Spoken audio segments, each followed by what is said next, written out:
Good evening, everybody. Just give us another second. We still figure out a couple of technical issues, but we should be ready in a second. I mean, it's our first live product tank, and we welcome you. And just give us another minute or two, and then we will be ready, set, and we will start with today's meetup. Thanks a lot, and yeah, for your patience, and talk to you in a second.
Hello and good evening to everybody attending today's ProductTank Karlsruhe meetup.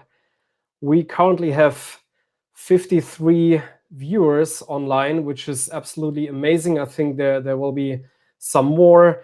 And yeah, let's go and start into a very interesting setup today. We have David, Alida, Thomas, and myself. Three of them at the moment in the background. I'm currently talking to you. My name is Nicholas, and I will guide through the evening. Since stated earlier, it's the first fully online product tank meetup that we have due to the coronavirus. So if there will be a couple of items or things that will be maybe a bit bumpy, or where we have to still figure out how to deal with stuff. So thanks in advance for your patience. And let's dive into today's topic. And we have a very interesting one. So as usual, we will have a couple of introduction slides. Your organizers of the product tank in Karlsruhe, that is first of all Alida and Thomas. I think most of you are familiar with both of them since they are part of that meetup group. They have been part of it for a while. My name is Nicholas. I joined, I don't know, I think roughly 1.5 years ago, something like that. Anyways, let's continue with the introduction of the topic of today, testing business ideas with David J. Bland. He's already waiting in the background. He's well prepared. And for those of you who are screening the Amazon newly available books and the ratings there, he has quite a really good and interesting book out there, testing business ideas. That's what his talk will be about.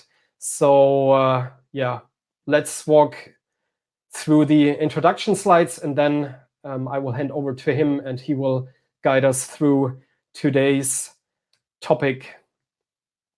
So we will start talking about the agenda for today. We start with a short introduction, and then we have, of course, David's talk in a second, and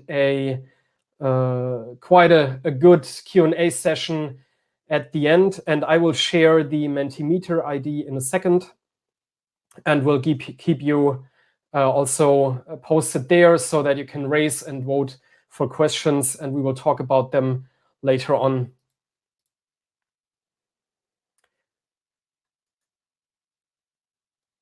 And there it is. So please go to menti.com, either with your mobile phone or with your browser. There is an ID in the upper right corner, and use that to sign up for voting and for placing questions. And we will walk through them, and we will talk about the top 5 or 7 questions we will figure out later on at the end of today's Product Tank. Yeah, what is Product Tank? I mean, most of you are familiar with the Product Tank meetups worldwide. It started 2010 in London, for those of you who are attending for the first time. And product management, product ownership, user experience, everything can be quite a lonely job. So the initial idea was to meet and to learn from others, from their experience, from their failures, from their opinions, thoughts, and learnings. Currently, there are more than 200 cities involved, and more than 50,000 active members, which means it is no longer that lonely. And I can read that there's a little bit of echo.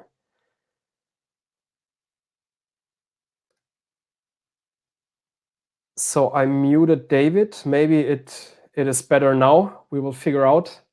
If not, please keep us posted on the comment section, and we will try to make everything happen to have the quality as good as possible. Yeah, so if you have a look on the world map, you see that there are many product tanks out there.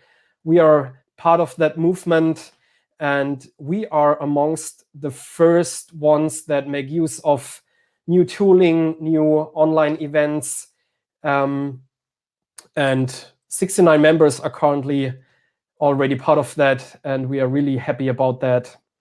So how does that work? Let's quickly walk through that. It is run by product people, for product people. So that means the 3 of us, but everybody involved worldwide has a certain kind of product background, whether it is in product management, as a product owner, as a UX person, or maybe, as it is in my case, having a software development background. So a really good mixture of a broad range of expertise.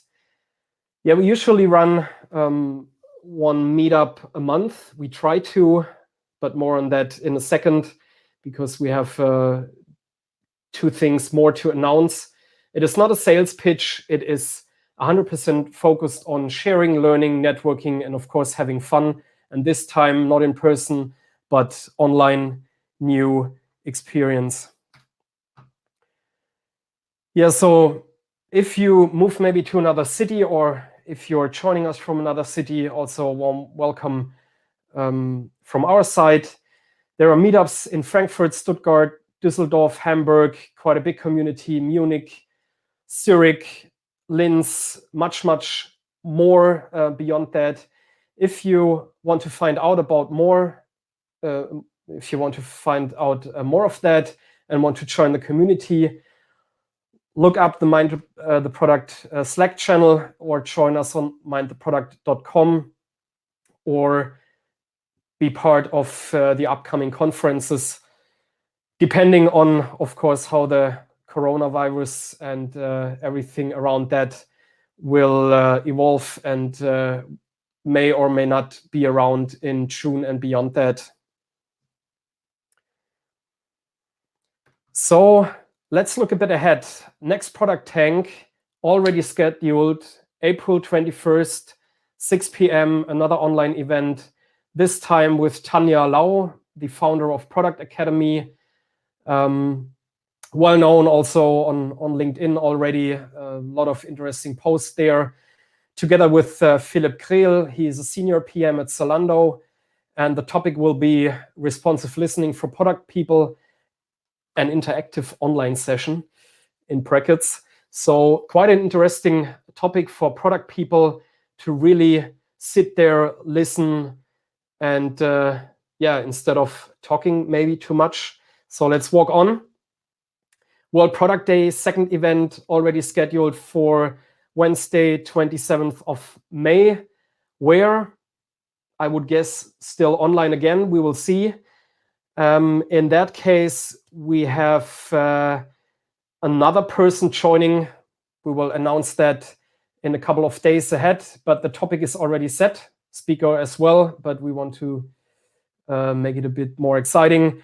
It will be around storytelling, and again, you see that we set the product tanks up in a way that we take your feedback and we try to come up with interesting topics of interest and to bring a high value to the community.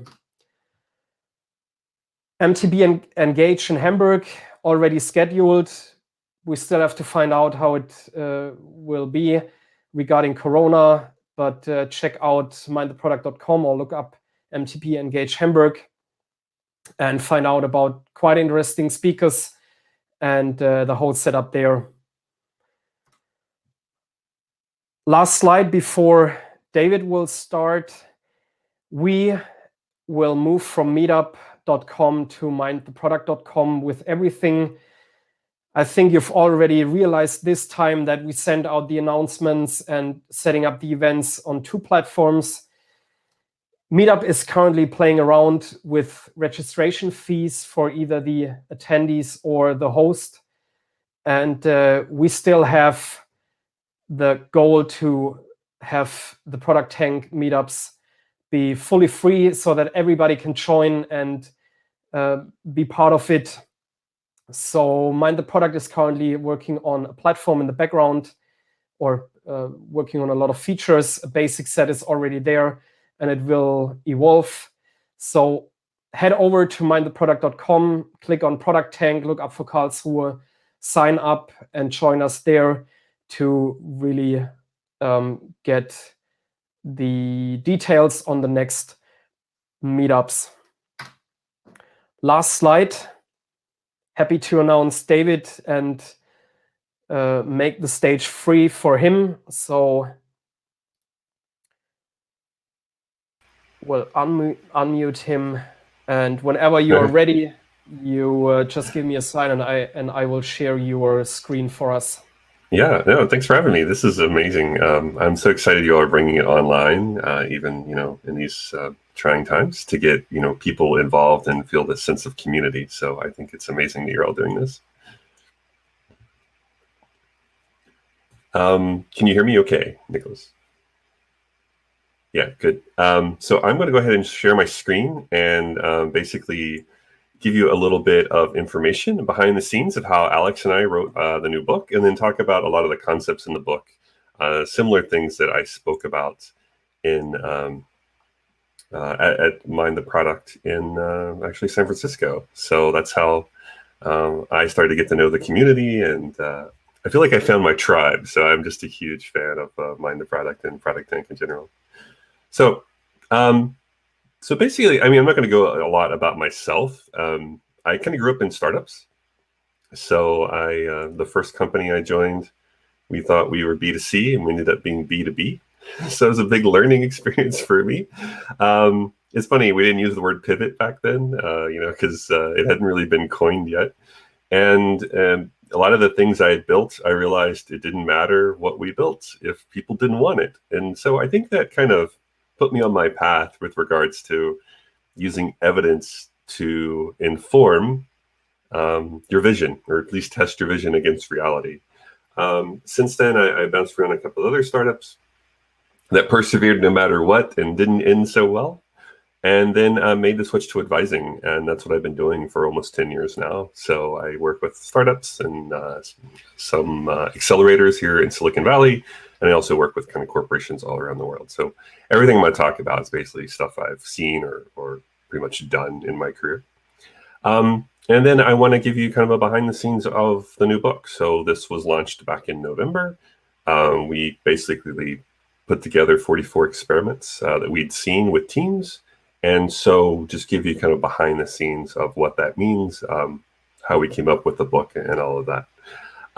But the first question here I kind of want to pull out is, why write a book? So it's sort of a labor of love. It's not something you take on lightly. It's not necessarily a giant, thick business card. It's not a compelling reason for me to write a book. And so when I kind of sat down with Alex Osterwalder and we were brainstorming what this should be, we were building off all our experience with teams around the world, trying to help them test business ideas, test product ideas. And I just kind of wanted to draw out what we were seeing and what we were trying to pull together as a repeatable process. And we're big believers in not necessarily creating a new diagram just to create one. So I thought maybe some explanation is warranted here. So first off, you kind of trying to figure out what are we doing? What's our opportunity? We get our team together. What is our direction? What is our North Star? And so before you start making decisions about where to go, you kind of have to do a little bit of business design. And so that usually, there's a few steps involved. One is ideation. So basically, do we have sort of this guiding principle? Think about kind of like Marty Kagan's product principles. I think that's a great thing to kind of frame your principles.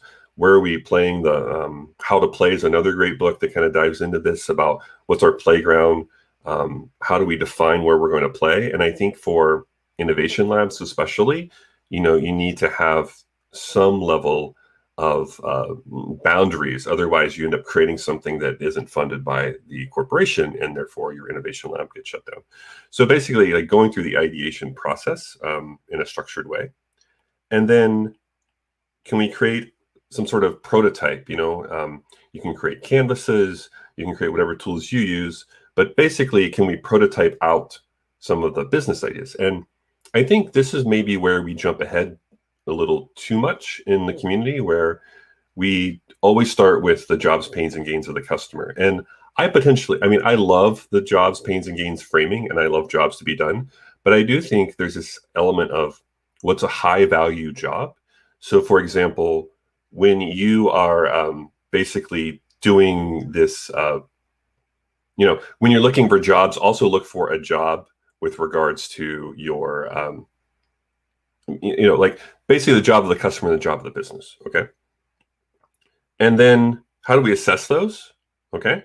So the idea of look 7 questions. In Alex's new book, in Invincible Company, he actually has 9 questions, and like there's some rigor around how do we assess the business models, and then how do we make a decision.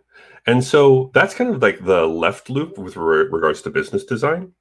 And then with regards to hypotheses, okay, well, we have risk around our business. How do we actually create a hypothesis for that? How do we go run an experiment to learn about that hypothesis? And then basically taking the time to learn, synthesizing the results, and then going back and making a decision. So you sort of need to go through this kind of figure 8 on both sides. And so the idea of the process here is, how do you ideate? How do you create a prototype?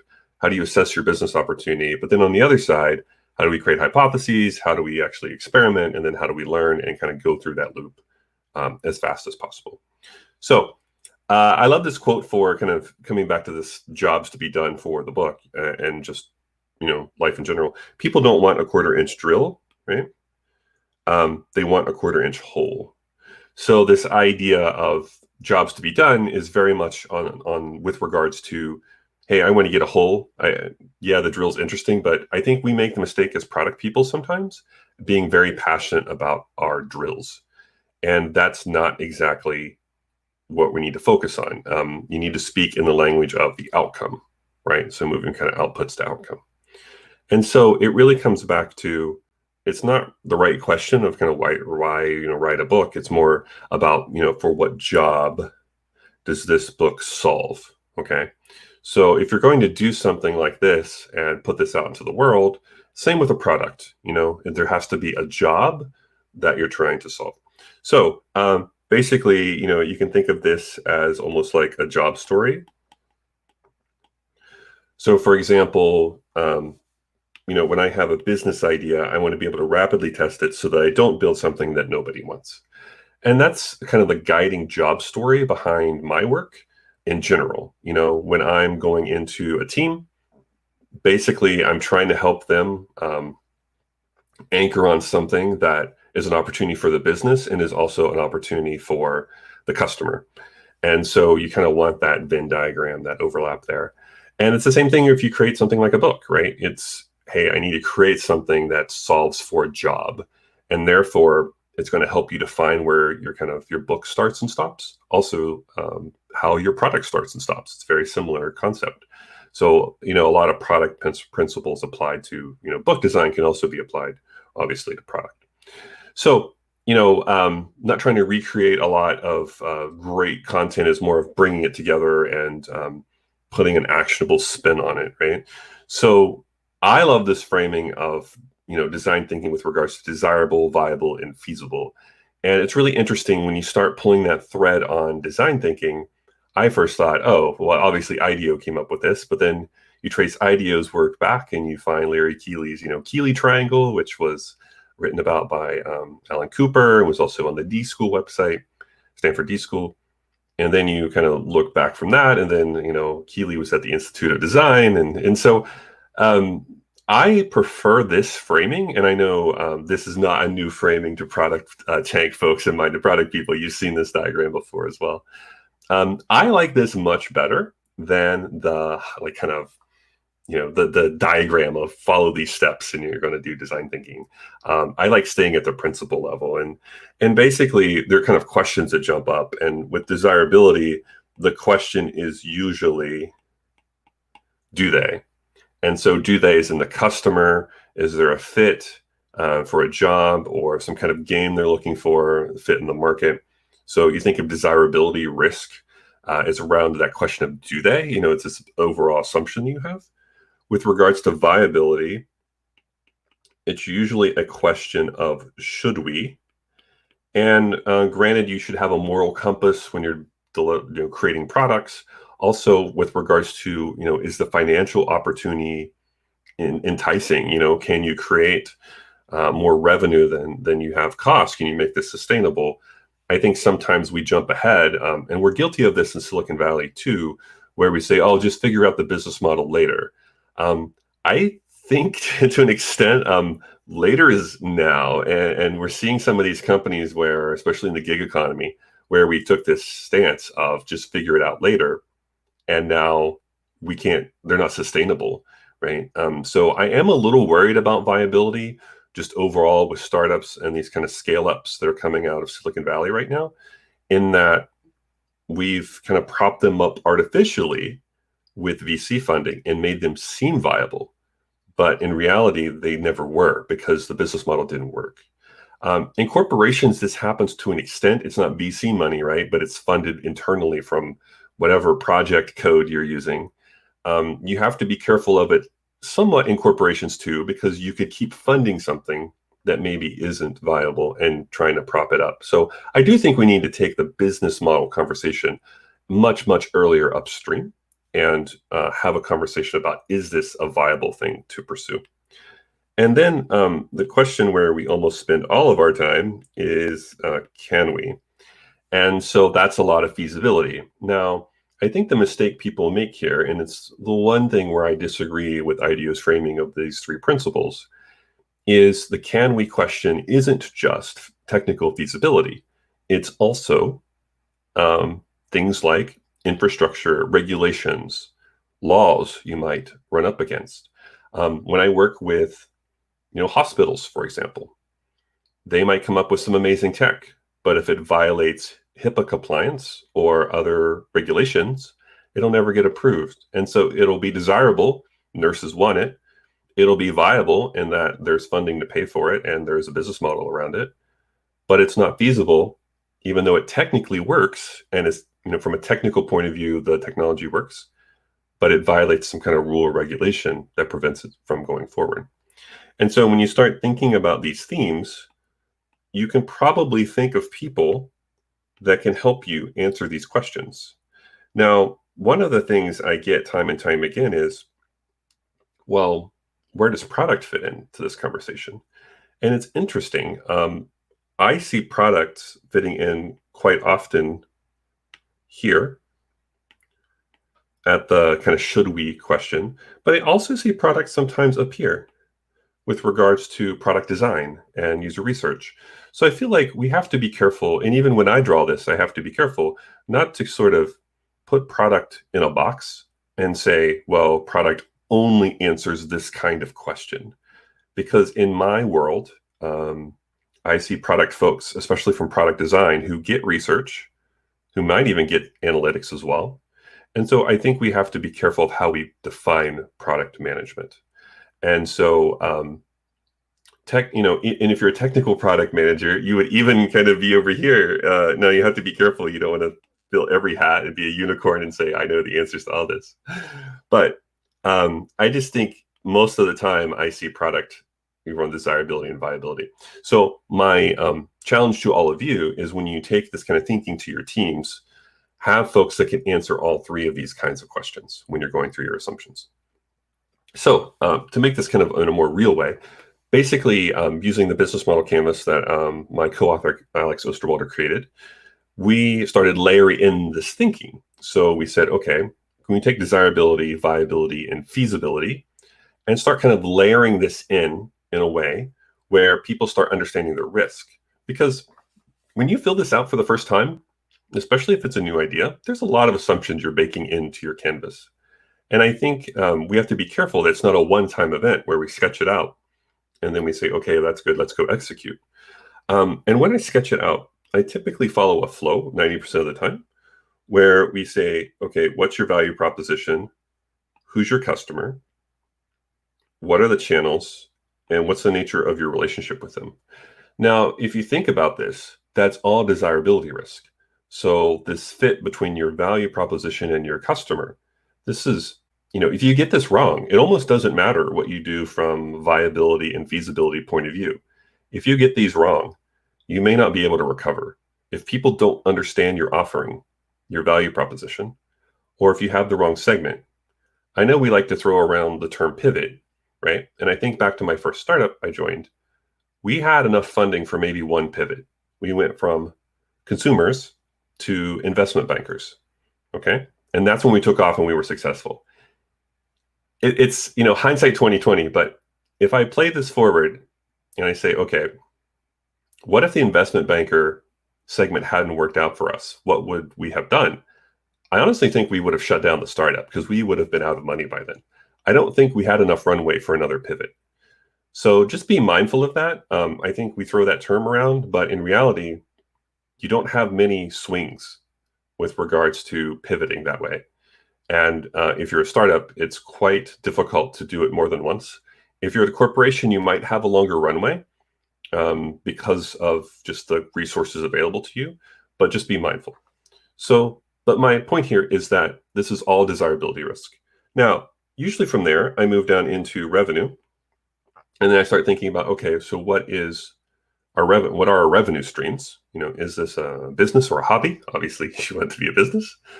With no revenue, it'd be a hobby. And then moving back to what are the activities we need? What are the resources we need? So think of activities as verbs and resources as nouns. So what are the key things we need to be doing? And what are the key things we need? What does that cost us? And then who do we partner with?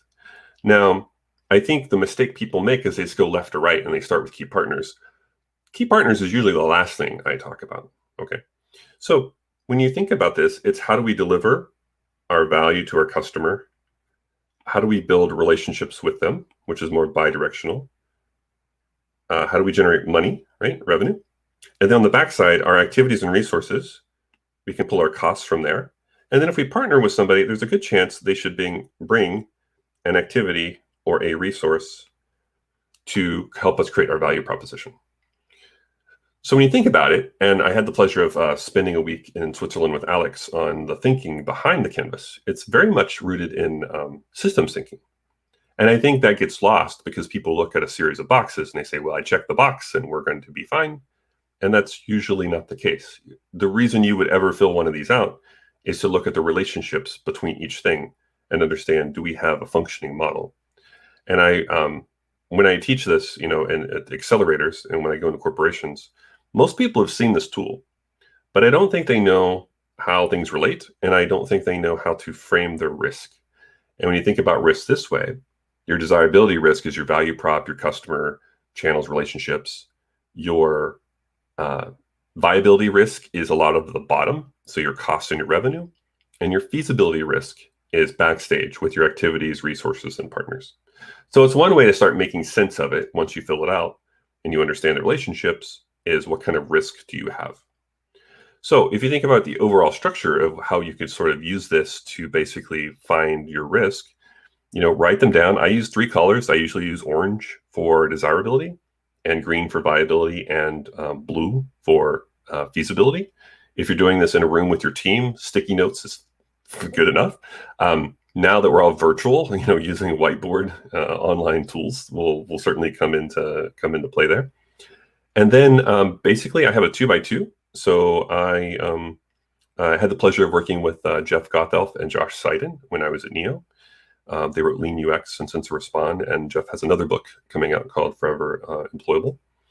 And I love their 2x2, but my team still struggled with it. They had a really hard time even using a 2x2. And so I felt like there was this missing piece between having your assumptions written down and then deciding upon where do we focus.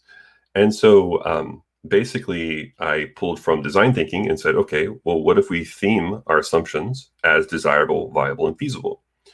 That is a step forward, because now we can prioritize where we have a type of risk. But you still end up with a spot where, okay, what kind of experiments do I run? And what we did in the book was we matched types of experiments to themes of risk. It's not a perfect mapping. It's not a one-to-one mapping. But if you have, let's say, risk around your revenue stream, there are experiments you can run that would help you learn about your revenue streams.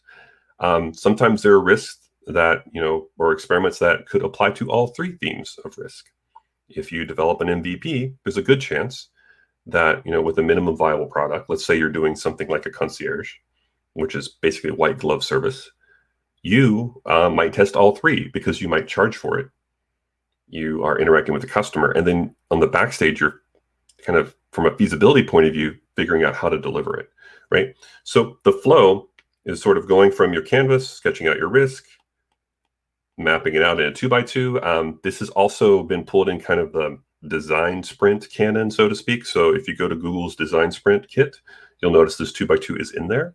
So a lot of people use it for different frameworks. And then run your experiment, and then come back and update your map, update your canvas. So it's a very much an iterative process, but it's just, what are some really simple, actionable tools that we can use to de-risk our product and business ideas? And so this was sort of the need behind a lot of the work I do, is connecting those dots. Because I think so many times I heard people say, well, I'll do an interview or I'll do a survey. And interviews and surveys are great for, desirability, not so great for feasibility. And also it's pretty weak strength of evidence. So what we did is kind of building off of the work of Steve Blank, who has been very influential in my work with 4 Steps to the Epiphany. He also informed a lot of Eric Ries's work with Lean Startup. We started thinking, well, how do we frame this library? And so basically what we did is we went through and said, okay, if you look through 4 Steps to the Epiphany, you'll notice discovery and validation, but it's very much customer discovery, customer validation. And what we decided is we wanted to go beyond that into viability, feasibility.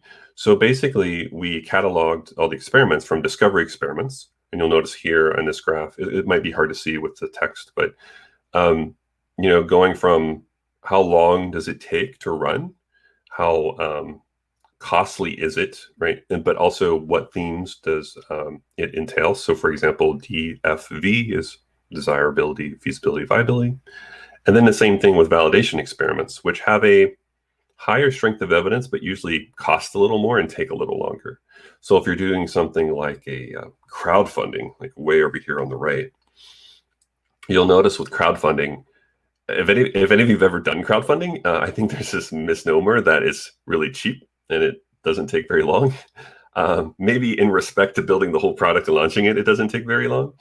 but it takes a few months at least, and also a lot of money to do that professional video and all the production work and the marketing campaigns and everything you need to do a successful crowdfunding, be it whatever platform you've chosen.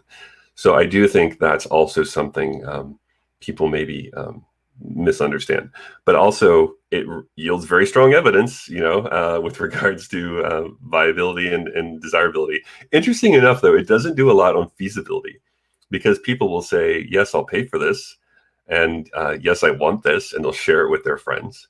However, I think maybe we've all backed something on Kickstarter or maybe Indiegogo that never saw the light of day. And that's because it doesn't address feasibility, because you still have to figure out how to do it behind the scenes. So it's still a great experiment to run, but it's still pretty expensive.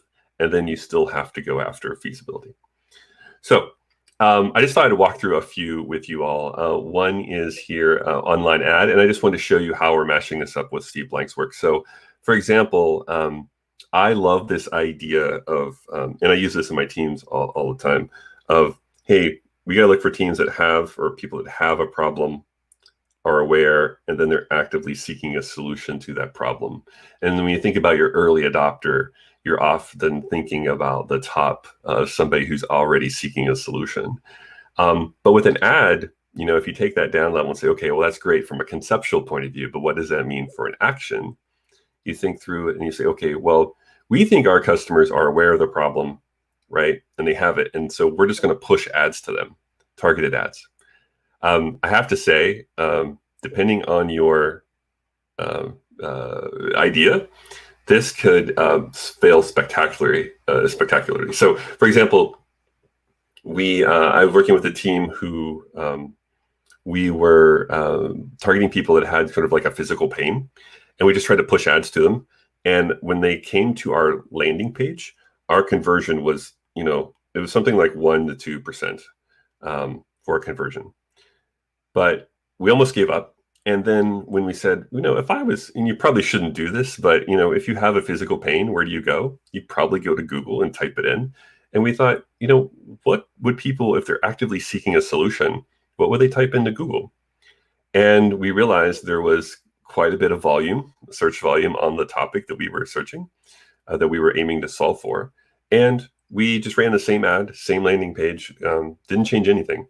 And we had up here from a pull-based 40%. So Google search only ads, we had 4 out of every 10 people that click that ad come over and sign up. Now, granted, it's a smaller percentage of people, but that's like night and day difference. It's a difference between your team giving up on a product idea or a business idea and actually moving forward and making progress. So little things like this are huge. And so I think anything we can do as a community to take these sort of concepts and make them feel more real to people is needed. Because I think people flip through a book and they say, well, okay, yeah, that's great. People have their problem aware of seeking solution. Or obviously we would do that. But what does that mean day to day for your teams and for your product work? Well, it means you have to actually tie that thinking into your daily actions in a way. So online ads, again, not necessarily new, but I think the way you think about them should be in this context. Are we trying to push things to people? Are we trying to pull them over? And where are they actively seeking a solution to this problem we're trying to solve? Other fun ones we have in the book are things like boomerang. You may also know this as imposter judo. I personally did not like that phrasing. And also for my corporate clients, what that essentially would mean would be, hey, take your competitor's website, throw your logo on it, and test it with customers. That seems like a great way to get sued. So I do not recommend that to my corporate clients. Startups have a different risk model, and they may do something like that, but I don't advise it. But basically, some of my teams I mentor will look at a competitor, will basically source customers and point them at that competitor's product and have them complete specific tasks. We'll have them give qualitative feedback. We'll measure quantitatively how long it took them to complete those tasks. I was working with a travel company in San Francisco, and they were very worried about a travel startup, and they were eating market share. And what they did is essentially they sourced customers and they pointed them at that startup's product and said, let's test this. tell us why you think this is amazing. What is it that, is their unique value prop? And I imagine from the startup's point of view, that must have seemed really weird because their traffic spikes and they're like, oh, we're doing great. But it's like, no, you're not. That star is hovering over you and the corporation's pointing all their resources at you. But basically, you don't have to build anything. You just point your resources at an existing product and test it and really learn for yourself. And I think this is where maybe we make the mistake of hiring, an agency or outsourcing all the research. From a product perspective, you have to be careful of that because you want to have a very deep understanding of the value prop of your product, the value prop of competitors' products. And you want to generate that data yourself sometimes. So something like a boomerang doesn't take very long, doesn't cost very much, but you can actually learn quite a bit. Concierge, I mentioned before, I just think this one's amazing. It's very much like a white glove service where you would test out the product without building anything and then deliver it manually. So I think the big, I want to point this out, how it's different from Wizard of Oz is with Wizard of Oz, it's not obvious they're interacting with a person. So you would do all this behind the scenes, like the book and the movie, right? And the Wizard of Oz, behind the curtain. And then people would see the end result. But with concierge, you're kind of being upfront with, no, we're giving you a really concierge experience. Now, what I like about this is it generates a lot of strong evidence. And it can test all three. It can test desirability, viability, and feasibility. So I think be careful of, going from, well, we're going to run a couple interviews and then we're going to do a concierge. That's jumping from an interview, which is very low strength of evidence, or people say, to a very high strength of evidence, very involved thing where you're trying to deliver it all manually. So what I kind of recommend is kind of stepping through the process and looking for what's the next best test we can run to generate more evidence and kind of incrementally build up and pay down your risk. So build up evidence and pay down your risk. But I love concierge. It taps into the creativity of your team. I've never had an experience yet where I was with a team and I was like, how would we do this if we just had to do it manually? They always come up with amazing solutions and they're excited about it. I think the pushback I get is, oh, well, we don't have enough time. And it's such a weird conversation now, especially because it's like, wait, we don't have enough time to test this manually, but we have enough time to build the whole thing and scale it and then find out if it works or not. It just seems a really weird trade-off. So being able to say, like, can we just go check to see if people would want the output before we build the infinitely scalable, secure solution, that goes after millions of people. So I think people are coming around on it, though, and there are a lot of fun stories out there. The one in the book we have is regards to, a real estate website where realtor.com, where people are basically clicking something, getting a white glove service for looking at housing. And it was a test to see, does anybody care before we go build out this whole solution to build all this data together? It was a lot of work. And so it's a really interesting case study in the book where the demand was really high. That's something to watch out for with this kind of experiment, by the way, is if demand's really high, that means a lot of manual work for you. So we try to keep these tests kind of isolated and small on a specific kind of customer. Otherwise, you just end up having to create a lot of manual work.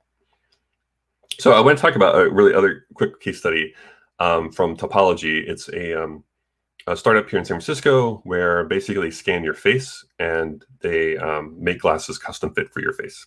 This is essentially what it is. So they're able to remotely measure everything on your face. You provide the prescription, and then you get glasses that custom fit.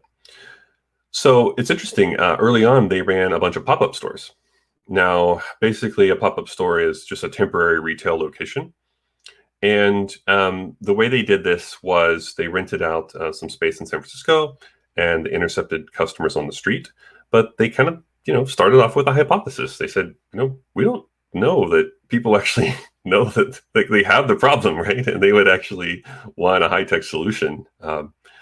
They found out that people were sort of symptom aware, but they weren't understanding what the cause of their symptoms were, like why their glasses weren't fitting correctly. And they basically created this, temporary store. They intercepted customers on the street that were wearing, glasses. The ones that said, yes, my glasses don't fit properly, they just, asked them if they could walk them into the store and show them what they had. And it's really interesting. They were looking for more qualitative feedback with regards to just quotes and things like that. But people actually wanted to buy the glasses right away. And that wasn't their intent. It wasn't sort of we're going to run a pop-up store to do a bunch of pre-sales. It just was an outcome that happened because the demand was so strong. The need was so strong. And they basically gathered a lot of insights, and they ran a series of these throughout, different cities. And what they learned is, if you take great notes from something like this, they used a lot of the quotes that their customers had, and they put them in the landing pages, put them in the marketing material. So it was really cool to see that. An experiment where they use the evidence to inform their landing page copy, inform their marketing copy, and inform the design of their product. And I think that's really the point here, is you take that learning and you put it into action. So another thing we have in the book are things like sequences where, you can go from something like an interview and then take what you learned from the interview, go to discussion forums, learn about are there other people searching for this, and then go test your competitor's product. And then from that, formulate what your clickable prototype could be. And then maybe you pre-sale that and build a single feature MVP. So my point is, don't create 20 experiments and try to line them all up, but use what you've learned and turn that learning into action.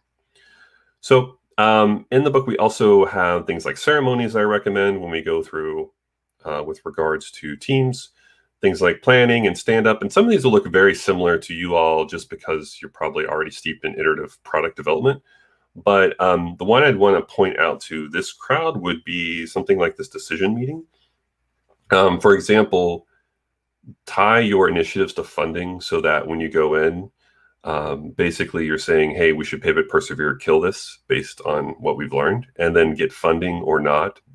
That's basically decided upon based on evidence. So I think that's one way that you can tie what you're learning to action and kind of inform your meetings. I think sometimes people experiment too long and they should have made a decision. And I think without funding, like iterative funding or internal VC funding, sometimes we just keep going maybe longer than we should.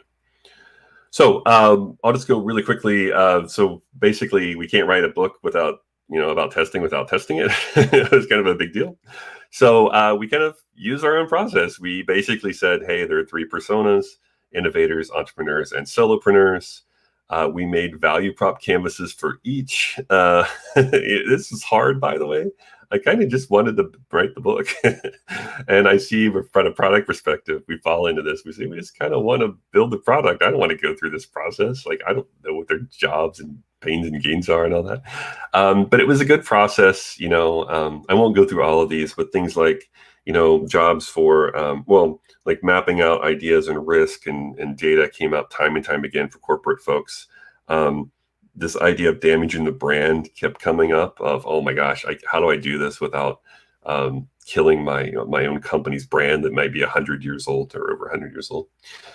With entrepreneurs, the things that came out, a lot of scarce resources, and then being able to align with your co-founders, because a lot of entrepreneurs, they keep all this stuff in their head, and it's like, hey, how do we communicate progress to our co-founders and the team? With solopreneurs is like people having side hustles. So similar. I think the big thing that jumped out with us was this idea of like fear of making the jump kept coming up time and time again, because they'd have something they work on nights and weekends, but they weren't sure, do I have enough evidence to make this a real thing and quit my job? And we started off with stickies, right? This is like Alex and myself at a cabin overlooking Lake Geneva. There are worse places to write a book, by the way. But we started talking about team design and environment and what we've seen, with teams. And then we started sketching out, okay, what would that look as a book spread? Again, I don't even have text in there, right? I just have some of the basic things that I see time and time again with teams before we put text to it. We created a book map, which I thought was really interesting. It's basically visually laying out the book and saying, hey, what if we do this or arrange it this way? And visually, when you lay out your book this way, much like a product, you can start to see where the flow starts to become a little broken or weird. The big library, right? We had it up front, and then we thought, oh, well, maybe people won't read the back, and we had it in the middle, and we thought, well, maybe people won't read the end. If you have the end, maybe people skip the first part of the book and just read the back. So all that stuff kind of played out visually as we had the book laid out. We actually did a lot of customer development and discovery on the content, asking questions, getting people, early access readers to give feedback, affinity sorting it, trying to figure out, where we're missing the point, where they're not understanding. It's all based off stuff I've seen, but at the same time, people have to understand it. Otherwise, the book is pretty useless. So a lot of early customer discovery, getting feedback from readers, testing a lot of content on Medium and on blogs. So we tested kind of the sequencing and pairing just to see if anybody even cared. I could see where people were highlighting it in Medium. I got a lot of feedback, people sending me emails saying I shared this with my chief product officer or VP of product. So that was more anecdotal, but at least it was another, data set to pull from as far as are we on the right path. We tested all the titles as well. This is literally, we'd bring stickies to the top of a mountain, and we were using the observatory window to kind of brainstorm what our titles would be. We ended up just calling it what it does, testing business ideas is sort of the title. We also tested covers. I thought there was no chance in number 2 winning, and you'll notice that obviously the final one is number 2 without the raise. So even I got this wrong. I thought, of course no one, this is a design people wouldn't want, and even I was proven wrong. In hindsight, we would have time boxed it a bit more. We topped number 1 in business entrepreneurship on Amazon and didn't have a cover even uploaded yet. So again, best practices, of course we should follow them. Of course we forget.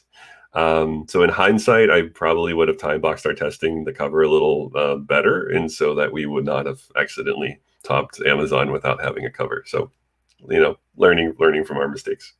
But overall, the whole point is just, look, we need to run experiments, and it's not just interviews and landing pages. We got to move beyond that. It's 2020. We should be doing a lot more than that as far as testing and de-risking our product and business ideas.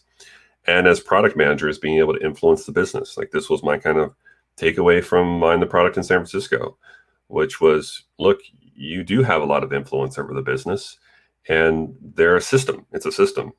If you have the wrong business model and the right product, you fail. If you have the right business model and the wrong product, you fail. So they're very tightly integrated, and we need to be able to look holistically across, how do we experiment and not just on the customer or with the customer, so to speak. I think customer is still very important. Obviously, if you get that wrong, it's hard to succeed, but you need to test your way through the backstage. You need to test your way through pricing as well. And so that's my kind of takeaway for all of you. And, it's beautiful. We spent about a year at least writing this. We had 4 designers on the product or on the book. Owen Pomry out of the UK did a lot of the hand-drawn illustrations for the experiments. He's an amazing illustrator. We had Alan and Trish and Chris out of the Toronto office from Strategizer working on this. Alan and Trish also worked on value prop design and business model generation books. So overall, we try to make it as visual and accessible as possible. And it's kind of fun. People just keep sending me pictures of it, But it's a very different kind of book for that series. It's very much a textbook. And that was my point, which was, hey, we're going to give something that people can reference over time. And it's very actionable. And I think it solves for the job so far. At least that's the feedback I get in my advising and what I've seen around the world. And with all that, we have some time for questions. And so I'm actually going to stop screen sharing or pause my screen share for a moment. And yeah, what kind of questions? I was busy drawing and talking, so I don't know all the questions we have. So I'm just curious what all hard questions your group came up with.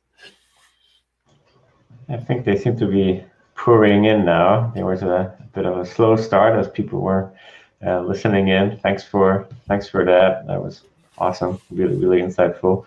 I tweeted a little bit about it on the ProductTank Karlsruhe Twitter. So if you guys want to follow that as well.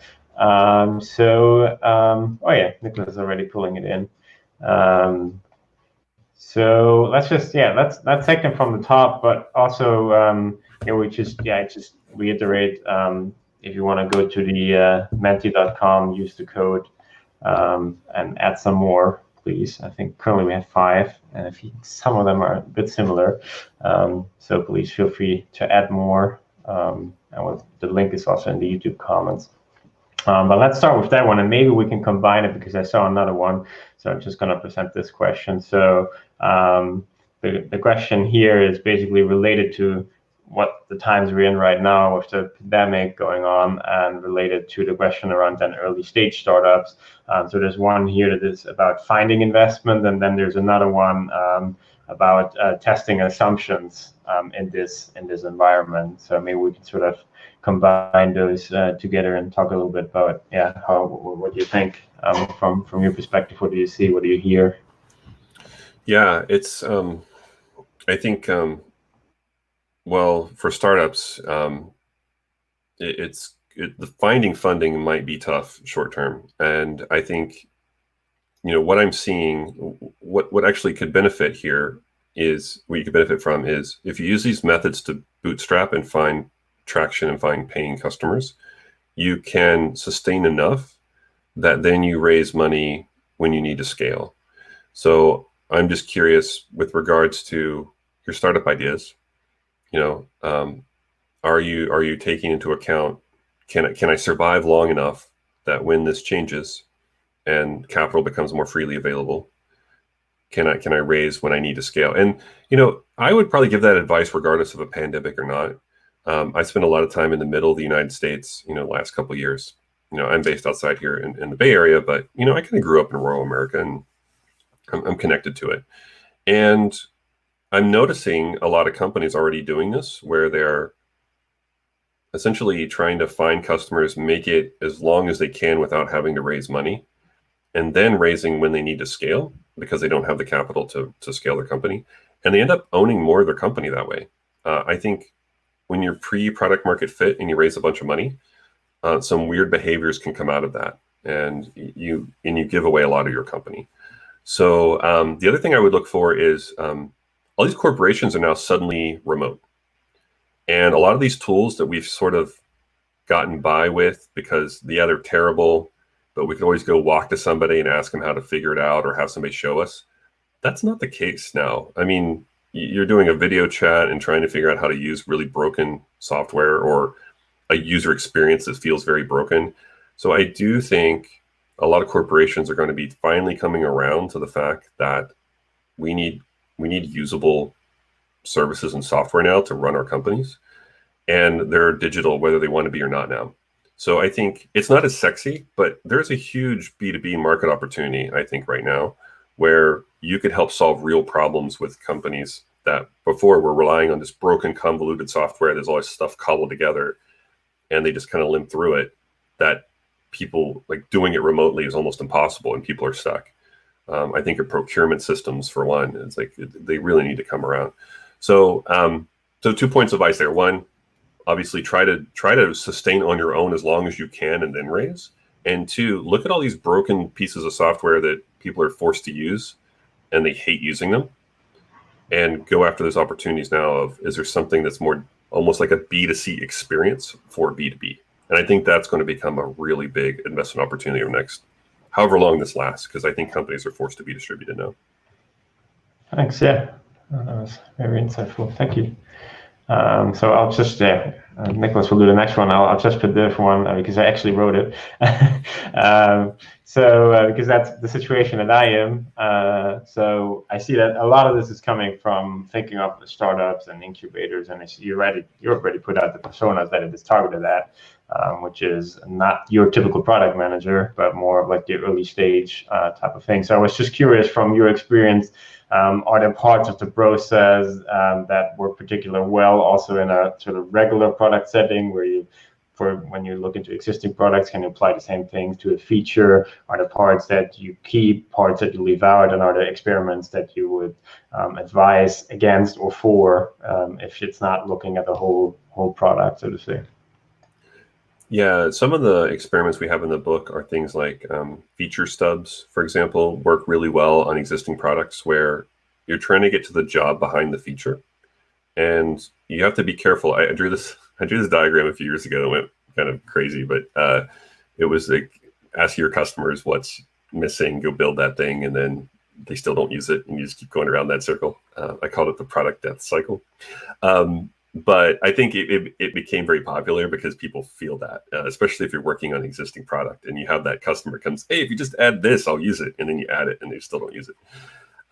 So there are ways that you can get behind the job behind, hey, why are you requesting this? What are you trying to achieve? And then also with the feature stub, it's basically, let's say, you're debating a loyalty program for your product. Instead of building out the entire loyalty program and how it scales and everything, have, a link on your page about loyalty programs and run it for a few hours or a few days, not very long, and measure who saw it, who clicked on it. If they click on it, give them this isn't quite ready yet. Would you be willing to talk to us kind of survey? Google does this all the time. It's become kind of a best practice in software development anymore. And it's used to see, can we gather data on whether or not we should pursue this at all? And I think it's funny, like when we're all located in the same room, we'll just sit in a meeting room and we'll be like, I think this is a good feature. I don't think it is. And it just goes around in circles forever. And then whoever gets paid the highest usually makes a decision. But now that we're remote, it's like, well, how do we actually have that conversation now? It's endless. It can't be endless video chats. So can we just put up a feature stub on the site, run it for a few hours or a few days, measure the results, and bring it back and say, okay, a bunch of people clicked on this. That might be a good sign. Or nobody clicked on this. What does that mean? Does it mean it's in the wrong part of the site? Does it mean we have the wrong customer? And so there are things you can do on existing products. I think the book, granted, it does focus on a lot of early stage stuff, but things like feature stubs, you can do on existing products because you're down at this feature level of like, do I add this feature, remove this feature? And you need data to inform those decisions. You don't blindly follow the data, but you need some data. Otherwise, it just becomes, well, I know the product's better. It's like, well, how do you know? Well, I just know it looks better or it feels better. And it's very like gut feel. And you should have a gut feel, but then you also need data. Otherwise, you could have this feeling that the product's better, but you could also be losing money because of customers' behavior with it. So there are some experiments in the book that I think will help with existing products. It's just more that you're playing at the feature level, not so much the holistic level. Thanks. I also, just out of personal experience, I also found the sort of breaking up a feature into its components with feasibility, viability, and desirability. Just a good exercise in general to think through. And even then the mapping, that's something I've, at least for the bigger parts, for the bigger features, I've used quite well. So yeah, I do that. It's not in the book, but I do that with epics. So for those of you that are kind of living in the agile world, right? I'm always surprised, maybe I shouldn't be, of how many things get thrown at the top of your backlog in your roadmap that have no basis in reality. They're just things like, wouldn't it be cool if, ... and you throw the story in. And it's like, wait, if we broke that story apart and said, all right, does the customer really want this? So even if you're using like, as a user, I want features so that benefit, right? If you're saying like, okay, does the user actually need this? And then, is this feature actually like something we can do? And then the benefit, can we test that? And I do use it in that way. It's not in the book. But if you're living in this agile world where you have a bunch of big things coming into your roadmap and your pipeline, by all means, like adapt this stuff to that and try to see, can we break this out and see where the risk is? Because we can't just take these like literally like fairy tales written in story format and go execute and hope for the best. It won't end well. very true. Yeah, thanks a lot. Next question, that speaks out of my heart. Also the following one, both related to B2B. So the first one is, which of the tests work well or pretty bad with B2B? And the second one that relates to that, do you have suggestions for early stage B2B projects while testing assumptions now in pandemic times? Yeah, so B2B, a lot of the companies I mentor are B2B. There are a couple things with B2B that jump out to me. One is if you start doing customer interviews, let's say you have 7 total customers, you can't burn through 5 of them before you find a value prop that works. Okay. The second thing is when you're talking to a customer in a B2B setting, they often think you're trying to sell them something no matter what. So you have to be sort of creative of how you facilitate that conversation.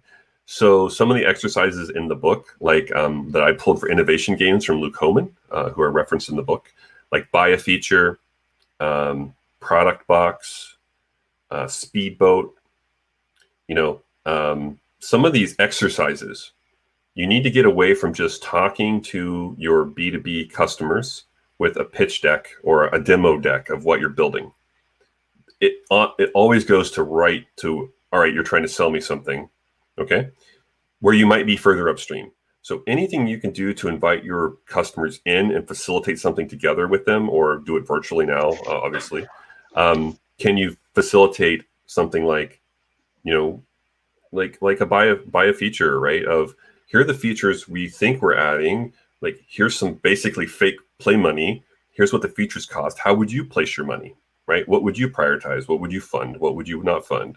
With Speedboat, it's very much a, hey, what would slow you down here? And have them facilitate like, well, this anchor down here, this is what would slow me down. With Product Box, it's very much visualize what you think this value prop is, or even create a value prop canvas with your customers. I see that happening. So anything that you can do to just change the framing of the conversation from it's a pure, oh, you're going to sell me something, that's the only reason you're talking to me, and here's your demo PowerPoint of what you might be working on building, to a let's have a conversation together and use facilitation to sort of change that framing, I think is very useful. Also beyond that, a lot of these techniques still apply. So if you have like a data sheet or a brochure you're testing with customers, with B2B, it works. A lot of the MVPs would still work as far as like building a mashup MVP or a single feature, or hand delivering that report to your customer versus building everything behind the scenes. You have to be mindful of federally regulated industries, obviously, if you're transferring money and stuff, but a lot of the techniques still work. It's just, I find the biggest challenge with B2B is changing the framing of the conversation from you're trying to sell me something to, oh, you're actually trying to understand my jobs, pains, and gains here, and testing a need for something. And then the second one was assumptions around kind of B2B startups, especially in these times. I tend to start with desirability as your top risk, but it's really tough to say right now in this environment. Feasibility is usually not your number one risk because of all the technology out there today. Unless you're doing time travel, you can build almost anything. Now, but then it comes, I would actually focus more on probably viability for early stage right now, because you can build almost anything, and your customers might be a little panicked. So you're going to have to give them some time to figure things out, and the desirability still might be there. But if you get viability wrong right now, I just feel like you're not going to be able to bootstrap. You're not going to be able to raise money later if you can't survive long enough. And anything you can do to kind of pay down the cost structure is probably warranted. So kind of there's this whole no code movement that I'm a huge fan of right now, which is instead of building all this custom software, can I just take things here and here and here and wire them together so that they work for me? My advice would be try to do that whenever possible right now, and then focus more on the viability. Like, can this work in a pandemic? Can this work virtually?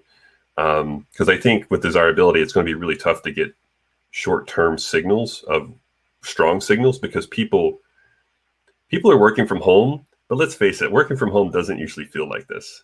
This is like, you might get 75% productivity at the most right now. And that's really high because of what everyone's going through. So I think desirability is just really hard to test at the moment. So I would focus more on, can you mash up stuff that you don't have to pay a lot of custom software cost?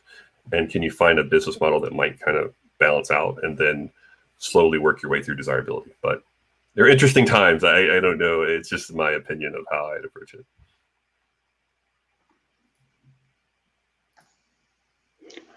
Okay. Thanks a lot. I think there is one more question, and Alida, that is your turn.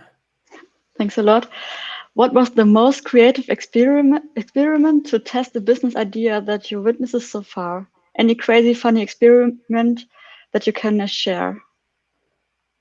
Oh, there's so many different fun experiments that most all my companies don't want to talk about, obviously, because they're all new.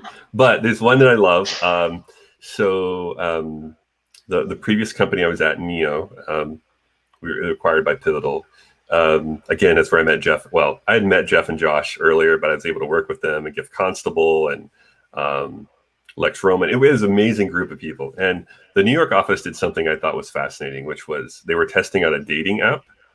So basically what it was you can text. So just text a number as a male, as a guy, for dating advice on where to take like your first date that you're really worried about. So when it was launched, people thought it was a bot. So people thought they were texting a bot and it would give them dating advice. And then they would go follow that, like, where should I take my date, for pizza? Like, what would be a good pizza place where it's not too noisy? And the bot would say, hi, it was called Alexis, not Alexa, Alexis, IS. And people say, hi, I'm Alexis. I will answer your questions, and this is what I recommend. But behind the scenes, it was just a group of women texting them back. So they thought it was a bot, but a bot would have been too expensive to build.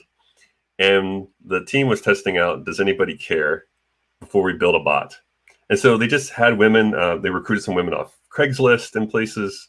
They had to have a specific tone and kind of like consistent tone. And it went viral. They had 1,000 signups the first day.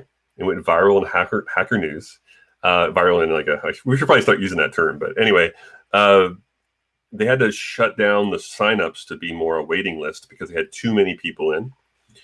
And it was really interesting. And they ran it for a few weeks. And then they realized the viability was the problem. Desirability was there. Feasibility could probably figure out how to take all those texts and the kinds of requests you're getting and make a bot out of it. But would people pay for dating advice over SMS was like the big unknown. And so they finally just decided to park it. But that was super fun. It was just one of those great examples of you can get a lot of learning from doing something kind of like a Wizard of Oz versus building the bot, doing all the different logic things, which would take months and very expensive, and launching it and see what happens, So that was probably one of the more fun experiments that I've been around. But I think it's just really interesting when you tap into the creativity of your team.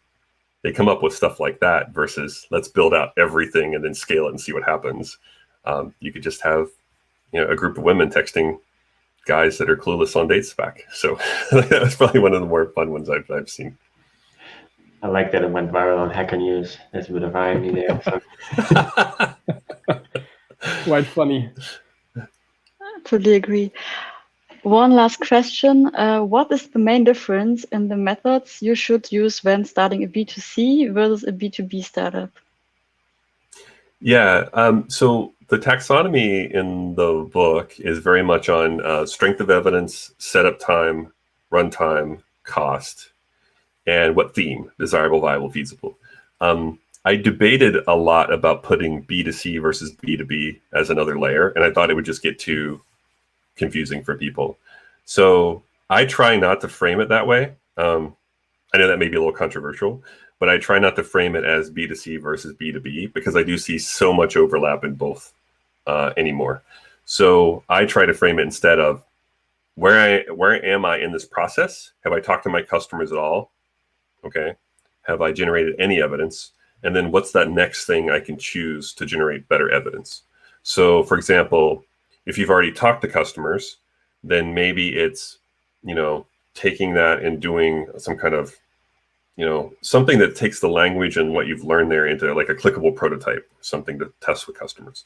And then after you do that, it's taking what you've learned from that and then doing a higher fidelity, like maybe do explainer video that's higher fidelity that you can put out at a bigger scale. And you kind of just keep going through that process. So I try not to look at it from a B2C versus B2B point of view, but more of a, can I go from really quick, weak strength of evidence to something that's stronger strength of evidence? And I would be more concerned with, it may not answer your question, but I'd be more concerned with going from, I interviewed 5 customers to now I built the app. That's a huge jump. So instead think of, I interviewed 5 customers. What can I do to learn a little bit more. And in there's all kinds of stuff in the book you can choose from.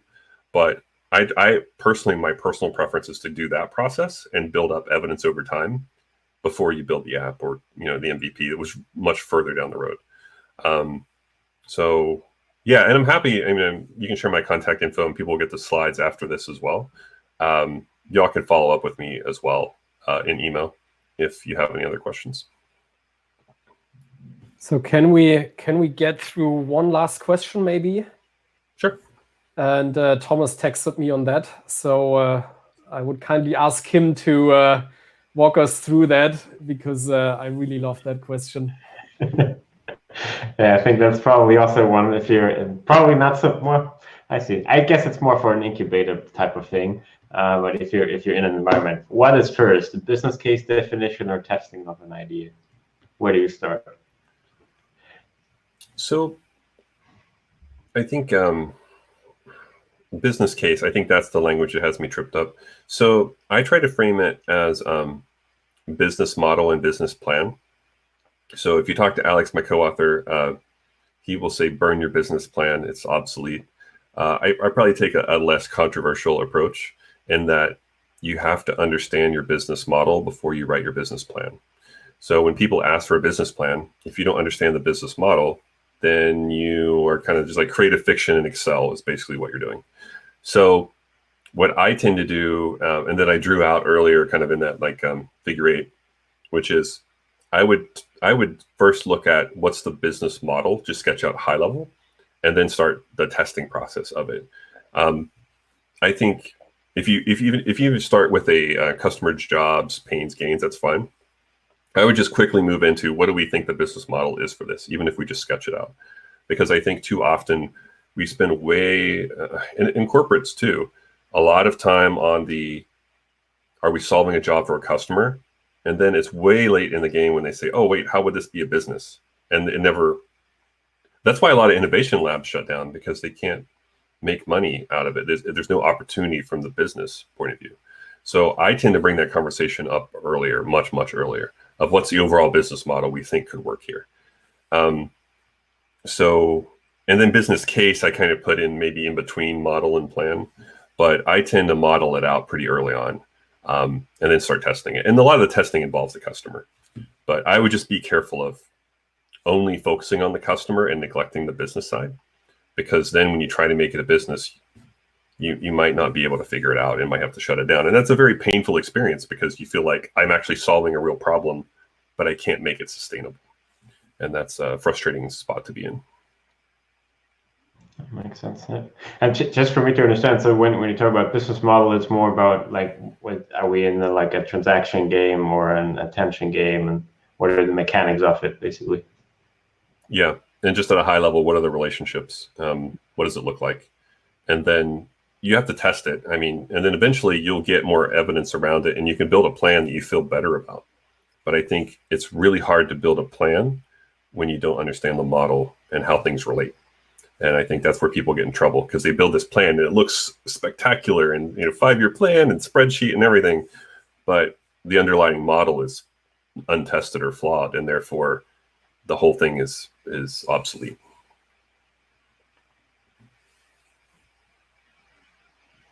Thanks a lot. I would say we have an hour and 20 so far. That was pretty good, especially the Q&A session. We have many more questions left. I would suggest, if you want to get in touch with David and still have your question unanswered, approach him via Twitter, LinkedIn, mail, whatever technology out there. And thanks a lot, David, from the three of us. Thank you. That was really good. Thanks for the first time being on our fully online event. And yeah, to all of you out there and watching the stream or the recording later on, enjoy it. Thanks for attending, and see you in the next Product Tank. Bye, guys. Bye, guys. Bye. Thanks for coming. Taking the time. Thanks, everyone.